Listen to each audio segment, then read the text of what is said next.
कि उसको नेता भी सपोर्ट कर रही है, विधायक के घर पे रह भी रहा है वो।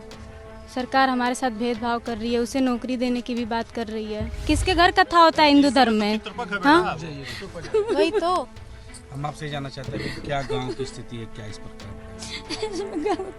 कुछ नहीं। हमारे घर वो देखने नहीं आए कि उनको दोनों पक्ष में बात करनी चाहिए।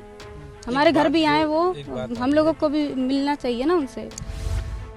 उत्तर प्रदेश के देवरिया में एक ही परिवार के 5 लोगों की निर्मम तरीके से हत्या कर दी गई। घटना 2 अक्टूबर को रुद्रपुर थाना क्षेत्र के फतेहपुर गांव में हुई।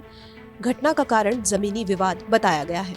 आरोप है कि पूर्व पंचायत सदस्य का शव मिलने के बाद बदले की कार्रवाई में दूसरे पक्ष ने एक परिवार को पूरी तरह से तबाह कर दिया। इस पूरी वारदात में बच्चों को भी नहीं बख्शा गया। पति पत्नी, 2 बेटियों और 1 बेटे को जान से मार दिया गया है। ये तो रही घटना की बात, लेकिन अब इस मार्मिक घटना के बाद सियासत शुरू हो गई है और प्रेमचंद यादव की बेटी ने सरकार और देवरिया के विधायक पर भेदभाव करने का आरोप लगाया है। प्रेमचंद की बेटी अर्चना ने आरोप लगाया है कि उसके पिता की हत्या किसी और ने नहीं बल्कि सत्यप्रकाश के बेटे देवेश ने की है। नेता भी सपोर्ट कर रही है, विधायक के घर पे रह भी रहा है वो। सरकार हमारे साथ भेदभाव कर रही है, उसे नौकरी देने की भी बात कर रही है। जी, सबसे पहले उसका बेटा हमारे पापा को मारा है और वो वहाँ से फरार हो गया, उसे हटा दिया गया है। घटना स्थल से उसको हटा दिया गया है और वही हमारे पापा को मारा है। ये बताइए, हिंदू धर्म में पिपरतक में किसके घर कथा पूजा होता है? हाँ। अर्चना यही नहीं रुकी, उसने 2 अक्टूबर के दिन की पूरी कहानी सुनाई और आरोप लगाते हुए कहा कि उनके पिता का असली हत्यारा सत्यप्रकाश का बड़ा बेटा देवेश है और सब उनके साथ भेदभाव कर रहे हैं। पापा के पास कॉल आया सुबह ही सुबह। किसका था? जी, हमें नहीं पता कॉल किसका था, बस बोला गया खेत से रिलेटेड ही कुछ था। पापा बोले अभी मैं खेत देख के आ रहा हूँ।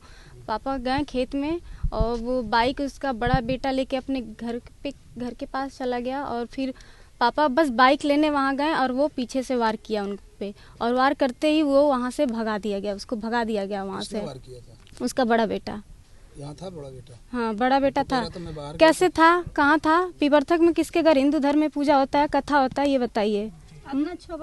6 बजे बारिश हो रही थी, उस टाइम बारिश हो रही थी ना। पिपरथक में किसके घर हिंदू धर्म में पूजा होता है?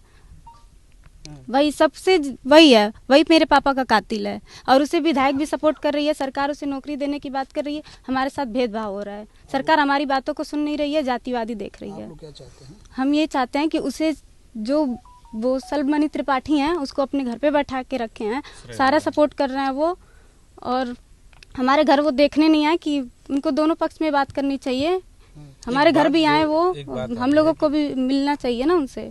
आपके घर की पैमाइश हुई है, क्यों पैमाइश, उसके पीछे क्या रीजन है? घर गिराने की जो बात हो रही है, वो ये जो घर बना है, मेरे दादाजी फौज में थे, उन्होंने ये घर बनवाया है। और जब ये घर बना उस टाइम ना प्रधानी थी ना जिला पंचायत थी।